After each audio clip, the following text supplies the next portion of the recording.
કેટલી ઝીણી હતી, એકદમ ઝીણી. કબૂતર અવળું મોટું ઉડી ઉડી ઉડી ઉડી આમ કરતું છેક પહાડ ઉપર ગયું, પછી જંગલમાં ગયું, ઝાડીમાં ગયું. તો કબૂતર તો ક્યાંય દૂર દૂર વયું ગયું અને કીડી તો બિચારી ધીમે ધીમે ધીમે જતી હતી. પછી કીડી જાય તો અહીંયા પાણીનો એકદમ સ્ત્રાવ હતો, પાણી નદી જાય ને એમાં કીડી એકદમ આમ તણાતી રહી ગઈ. તો કબૂતરે એના વાત કરી. કબૂતર કે કીડી બેન તમને બચાવો? તો કે હા. એ કે કઈ ઉપાય કરો તો બચાવો. તો કબૂતરે છે ને એક પાંદડું નાખ્યું નદીમાં. પછી પાંદડું નાખ્યું ને એની ઉપર કીડી આવી ગઈ. તો કીડી આવી ગઈ ને તો કીડી તણાતી હતી એકદમ. તો કબૂતરે પાંદડું નાખી અને એને બચાવી દીધી કીડીને.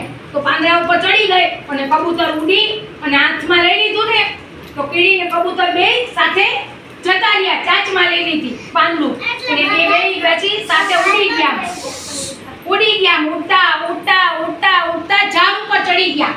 કબૂતર તો કે હાય કીડી બચી ગઈ અને કબૂતર બચી ગયું. બે જંગલમાં એવો વાતો કરતા હતા મસ્ત. ઉપરથી પાણીનો ધોધ જતો હતો, નીચે વાડીઓ હતી, જંગલ હતા, ઝાડ હતા, ઊંચા ઊંચા પહાડ હતા, નદીઓ નાળા છલકાતી હતી અને આમ વાડીઓ હતી મસ્ત અને લીલાછમ ઝાડવા હતા મસ્ત. અને અહીંયા કબૂતર ને કીડી ને બધા પ્રાણીઓ ભેગા થઈ ગયા. સરસ પક્ષીઓ પ્રાણીઓ કીડી કબૂતરે બચાવી લીધા. બધાને ક્લેપિંગ કરવા લો. ખાધું પીધું ને રાજ કર્યું. આમ બચાવતા રહેવાનું બધાને. ઓકે.